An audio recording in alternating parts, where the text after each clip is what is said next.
Hello my lovely viewer, welcome to my channel Fantasy Stories World.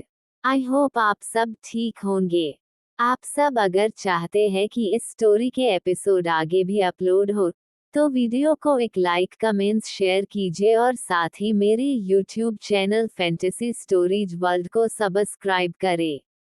Episode 21। अव्यांशी अभी अपने free shopping की वजह से खुश थी, इस वजह से वो रुद्र का पुनिशमेंट भी हटा देती है और बातें करते हुए वो वहां से चली जाती है।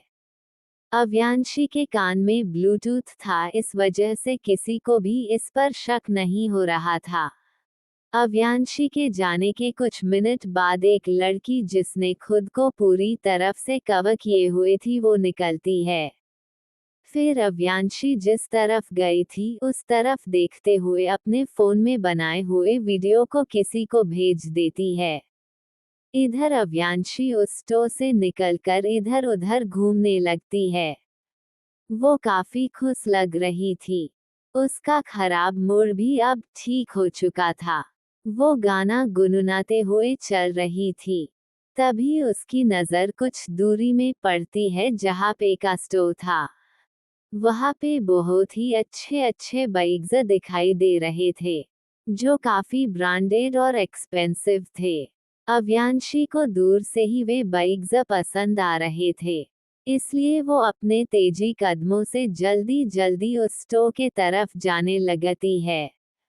उसके हाथों में अब भी वे शॉपिंग बाइक्स थे जो उसने फ्री में लिया था। कुछ ही टाइम में वो उस स्टोर के अंदर थी। वहाँ से वो बहुत सारे न्यू कलेक्शन के बाइक्स खरीदती है, फिर उनका पेमेंट करके दूसरी शॉपिंग करने लगती है। ऐसे ही अव्यांशी बहुत सारे shoes, sandal, dresses, jewellery, makeup Etsy बहुत सारे सामान खरीद लेते हैं। इतना सामान होने की वजह से अव्यांशी को हेल पर रखना पड़ता है शॉपिंग बाइक्स पकड़ने के लिए। उसे इस तरह शॉपिंग करता देखकर अव्यांशी के आसपास के लोग भी काफी हैरान हो चुके थे। वो अभी 17 साल की थी और इतना सारा शॉपिंग कर रही थी।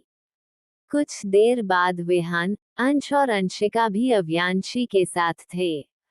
वे तीनों अव्यांशी के इतने सारे शॉपिंग बाइक्स को देखकर थोड़े से भी हैरान नहीं थे, क्योंकि पुरानी अव्यांशी भी शॉपिंग करने में बहुत ही आगे थी, इसलिए किसी को भी कोई हैरानी नहीं होता है। इस वक्त रात के 7 बजे बज रहे थे। उन्होंने ने भी अपना शॉपिंग कंप्लीट कर लिया था, इसलिए विहान सबसे पहले मॉल के मेजर को बोलकर सभी शॉपिंग बाइक्स को राठौर मेंशन पहुंचाने के लिए बोल देता है। फिर कुछ देर चारों साथ मॉल में ऐसे ही घूमने लगते हैं। वे मॉल काफी बड़ा था, इसलिए अव्यांशी को घूमना था। अव्यांशी के कहने पर विहान भी मान जाता है। ऐसे ही 1 घंटा बीत जाता है। चारों को ही भूख लगा था, इसलिए अब वे लोग खाने का डिसाइड करते हैं। कुछ देर बाद इस वक्त वे चारों एक रेस्टोरेंट के अंदर थे जो वही मॉल में ही था। सभी अपना अपना फूड ऑर्डर करते हैं। कुछ ही देर में सबका ऑर्डर आ जाता है। इस वक्त उनका टेबल खाने से भरा हुआ था। अव्यांशी के ऑर्डर किए हुए फूड्स को देखकर तीनों चौंक जाते हैं। उन्हें थोड़ी हैरानी होती है क्योंकि इस वक्त सबसे ज्यादा फूड ऑर्डर तो अव्यांशी ने किया था, जो पहले सबसे कम खाती थी। वे तीनों थोड़े हैरान थे। भले ही वे लोग इससे पहले भी अव्यांशी को फैमिली के साथ खाना खाते हुए देखा था, मगर फिर भी वे थोड़े हैरान हो चुके थे क्योंकि उनका आदत नहीं था अव्यांशी को ज्यादा खाना खाते हुए देखने का। विहान भी काफी खुश था। इससे पहले उसकी छोटी बहन बहुत ही ज्यादा काम खाती थी जिससे सभी परेशान रहते थे, मगर अब वो खुद से ही बिना कोई शिकायत के खा रही है, जिससे वे तीनों थोड़े हैरान थे मगर काफी खुश भी थे। कुछ देर बाद सभी अपना अपना फूड एंजॉय करते हुए अपने खाना खत्म करते हैं। विहान सभी का बिल पे करता है और फिर वे चारों उस रेस्टोरेंट से बाहर निकलते हैं। अव्यांशी और अंशिका को आइसक्रीम खाना था, इस वजह से विहान तीनों को कार में बैठने का बोलकर सबके लिए आइसक्रीम खरीदने चला जाता है। इधर अव्यांशी, अंशिका तीनों विहान की बात मानकर मॉल से बाहर निकलकर पार्किंग एरिया में आ जाते हैं। उनका कार वही था। चाबी विहान ने पहले ही अव्यांशी को दे दिया था, इसलिए उन्हें कोई भी परेशानी नहीं होती है।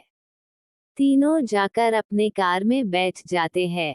कुछ देर बाद विहान आता है, उसने सभी के लिए आइसक्रीम लिया था। कार में बैठकर वो तीनों को आइसक्रीम देता है और खुद भी खाने लगता है। ऐसे ही वे चारों मस्ती करते हुए वहां से निकल जाते हैं राठौर मेंशन के लिए। आज अव्यांशी बहुत खुश थी क्योंकि आज उसने बहुत सारी शॉपिंग के साथ साथ बहुत ही ज्यादा एंजॉय भी किया था, इसलिए वो बहुत ही ज्यादा खुश थी। उसका बुरा मूड भी गायब हो चुका था। फिर विला के लिए निकल जाते हैं। रात के यही 8:50 हो रहा होगा। उनकी कार राठौर मेंशन के बाहर रुकती है।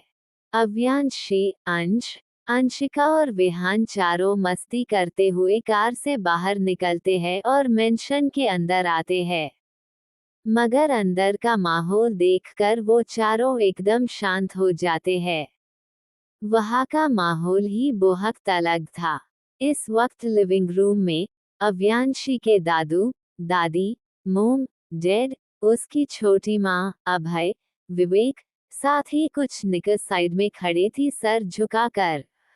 इस वक्त सभी मौजूद थे लिविंग रूम में, लेकिन फिर भी वहाँ का माहौल देखकर ही काफी अजीब लग रहा था।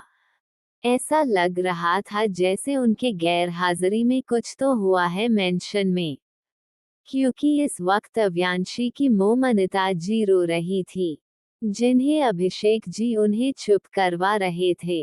वही बाकी लोग बस शांति से उन्हें चुप करवा रहे थे, जिसे चारों कंफ्यूज्ड होकर सभी को देख रहे थे। किसी को भी कुछ समझ नहीं आ रहा था कि आखिर वहाँ का माहौल ऐसा क्यों है। आखिर उनके गैर मौजूदगी में क्या हुआ, जो सब इतने उदास दिखाई दे रहे हैं। ऐसे ही कई तरह के सवाल उनके मन में थे, मगर कहे कैसे किसी को भी कुछ समझ नहीं आ रहा था। तभी अव्यांशी, जिससे रहा नहीं जाता है, और वो आगे जाती है। फिर अपनी दादी के पास आकर उनसे पूछते हैं, दादी क्या हो रहा है? आप सब इस तरह सैड क्यों है? क्या कुछ हुआ है? बोलकर वो सभी को कंफ्यूज्ड आंखों से देखने लगती है और अपने जवाब का वेट करने लगती है। वही पहले किसी का भी ध्यान अव्यांशी पर नहीं गया था। सभी अपने सोच में ही बिजी थे, लेकिन अव्यांशी की आवाज सुनकर सभी का ध्यान उस पर आता है। अव्यांशी को देखकर सभी का रिएक्शन अलग अलग था। सभी को इस तरह खुद को देखता पाकर अव्यांशी को भी बहुत अजीब फील होता है। आखिर सभी उसे इस तरह क्यों देख रहे हैं, उसे समझ नहीं आ रहा था। तो सभी लोग अव्यांशी को अजीब नजरों से क्यों देख रहे हैं? आखिर क्या हुआ होगा अव्यांशी के गैर मौजूदगी में? क्या होगा आगे जानने के लिए पढ़िए अगला चैप्टर। लाइक, कमेंट्स, शेयर करें और सब्सक्राइब करें मेरे YouTube channel fantasy stories world को। एपिसोड 22। अव्यांशी, जिससे रहा नहीं जाता है और वो आगे जाती है। फिर अपनी दादी के पास आकर उनसे पूछते हैं, दादी क्या हो रहा है? आप सब इस तरह सैड क्यों है? क्या कुछ हुआ है? बोलकर वो सभी को कंफ्यूज्ड आंखों से देखने लगती है और अपने जवाब का वेट करने लगती है।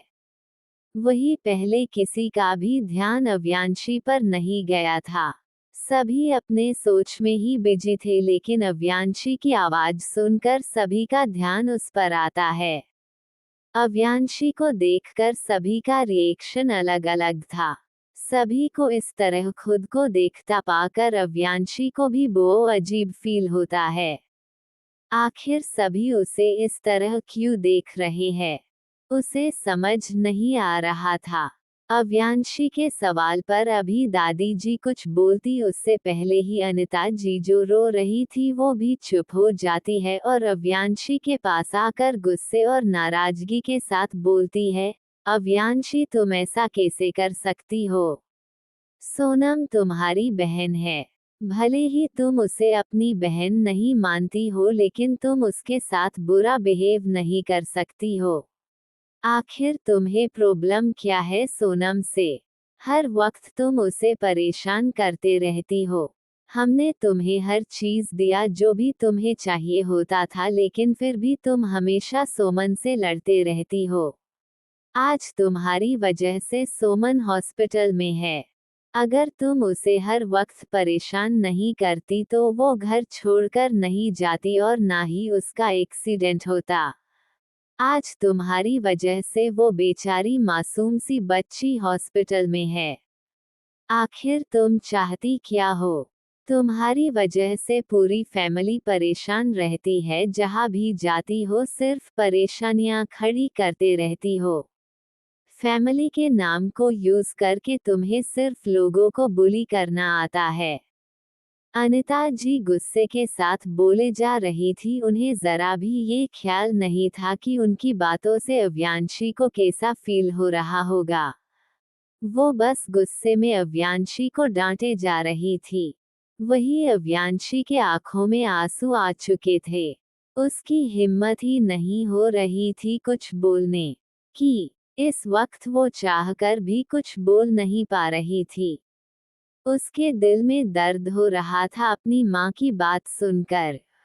भले ही वो जानती थी यह उसकी मोम नहीं अव्यांशी की मोम है, मगर फिर भी उसे बहुत बुरा फील हो रहा था। उसके इमोशन उसके कंट्रोल में नहीं थे। आंखों से अपने आप आंसू बहे जा रहे थे। वो अभी अनिता जी को बहुत कुछ कहकर उन्हें सुनाना चाहती थी, मगर अभी वो चाहकर भी कुछ भी कह नहीं पा रही थी। अपने दर्द और आंसू को छुपाने के लिए अव्यांशी सर जो झुका लेती है ताकि कि भी उसे इस तरह देख न सके।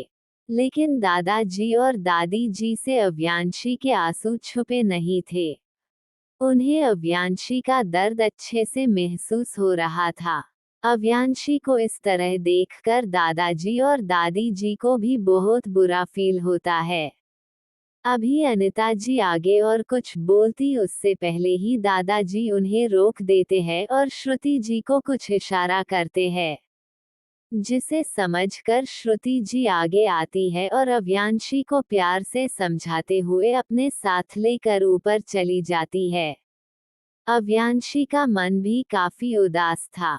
उसे भी वहां रुकने का मन नहीं कर रहा था, इसलिए वो भी अपनी छोटी मोम के साथ वहां से चली जाती है। उसके पीछे पीछे अभय, विवेक, अंश और अनीशा भी चले जाते हैं, क्योंकि उन्हें भी अनिता जी की बातें बहुत बुरी लगी थी। इसलिए वे सभी अव्यांशी के साथ चले जाते हैं। वही उनके जाने के बाद विहान भी आगे आता है और अपनी मोम को देखते हुए गुस्से से बोलता है, मोम आपको इस तरह अंशी को नहीं कहना चाहिए था। कुछ भी होता है तो आप सारा इल्जाम अव्यांशी पर ही क्यों डाल देती है? आपको सोनम दिखी लेकिन अव्यांशी की फीलिंग नहीं। आप ऐसा कैसे कर सकती है? बोलकर विहान भी गुस्से में वहां से चला जाता है। अनिता जी बस देखती रह जाती है। अभी वो कुछ बोलती उससे पहले ही दादी उन्हें रोक देती है। फिर आगे आकर बिल्कुल अनिता जी के सामने खड़ी होकर अपने सख्त आवाज में नाराजगी के साथ बोलती है, अनिता मुझे तुमसे ये उम्मीद नहीं थी। मैंने तुम्हें हमेशा एक बेटी की तरह माना है। इस घर में कभी भी तुम्हें ऐसा फील होने नहीं दिया कि तुम इस घर की बहू हो। तुम्हारी हर जिद, हर बात हमने एक्सेप्ट किया है। सालों पहले जब तुमने सोनम को अडॉप्ट करने की बात किया था तब सभी इसके खिलाफ थे, मगर तुम्हारी जिद की वजह से हम सब मान गए और उस लड़की को एडॉप्ट कर लिया। जब तुम हर चीज अव्यांशी के बराबर उस लड़की को देती तब भी हम शांत थे, क्योंकि हमें पता था तुम गिल्ट में हो, इसलिए हमने कभी कुछ नहीं कहा। लेकिन वक्त के साथ साथ तुम्हारा प्यार, केयर, अटेंशन सभी उस लड़की के लिए बढ़ता गया, जिन पर सिर्फ हमारी अव्यांशी का हक था। तुम उस लड़की के लिए अव्यांशी को भूल गई, उसकी फीलिंग को तुमने इग्नोर कर दिया। तुम्हें हमेशा बस सोनम ही दिखाई देती है, लेकिन अव्यांशी का क्या? वो तुम्हारी बेटी है, उसे तुम्हारे प्यार, केयर, अटेंशन की जरूरत थी, ना कि महंगे महंगे गिफ्ट्स और पैसों की। मगर नहीं, तुम हमेशा उस लड़की को सारा अटेंशन देती रही जो अव्यांशी को चाहिए था। तुम्हारी वजह से हमारी बच्ची ऐसी हो गई, गुस्सैल, रूड। लेकिन फिर भी तुम अपनी गलती ना देखकर हमारी बच्ची पर चिल्ला रही हो।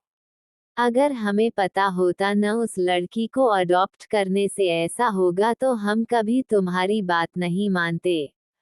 जो भी हुआ था सालों पहले वो बस एक हादसा था, उसमें किसी की कोई गलती नहीं थी, लेकिन तुम उस बात को लेकर सभी चीजें बिगाड़ दिया।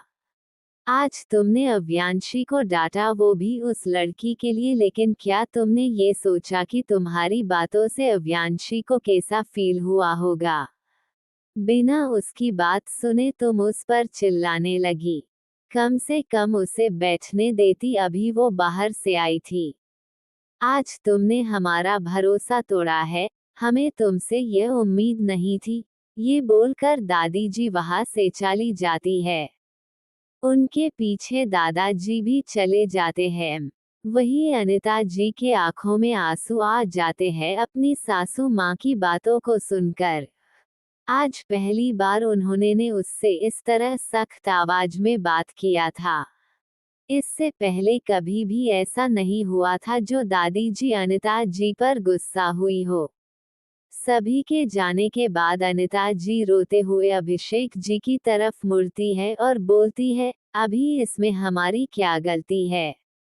आप जानते हैं न सोनम की माँ के एहसान है हम पर, तो फिर आज मुंह में सा क्यों बोल रही है? उनके प्यार की वजह से अव्यांशी इतनी बिगड़ गई है, लेकिन नहीं, साबिब को मेरी गलती ही दिखाई देती है। इस वक्त सोनम हॉस्पिटल में एडमिट है। अनिता जी की बात बीच में ही काटते हुए अभिषेक जी उन्हें रोक देते हैं। आज वो भी अनिता जी के बातों से काफी नाराज दिख रहे थे, इसलिए वो नाराजगी के साथ आगे आकर बोलते हैं, अनिता तुम गलत हो। सोनम को हमने नहीं कहा था घर छोड़कर जाने के लिए। वो खुद बिना किसी को बताए अपने मर्जी से गई है। इसमें अभी बच्चा की कोई गलती नहीं है। हर बार तुम अव्यांशी को ही बोलती हो। जो भी हुआ था सालों पहले उसमें हमारी कोई भी गलती नहीं थी। तुम हर बार इस तरह अव्यांशी को कैसे बोल सकती हो? मैंने हमेशा तुम्हारा साथ दिया है, मगर आज नहीं। माँ सही कहती है, तुम्हें बस सोनम ही दिखाई देती है, अव्यांशी नहीं, बोलकर वो भी गुस्से में वहां से चले जाते हैं। अभिषेक जी के इस तरह बोलकर जाने से अनिता जी जमनी में बैठकर रोने लगती है। उन्हें बहुत ही बुरा फील हुआ रहा था। आज पहली बार पूरी फैमिली उसके खिलाफ थे। सब ने उसे अकेला छोड़ दिया था। वो वही बैठकर रोने लगती है। तो अब क्या होगा आगे?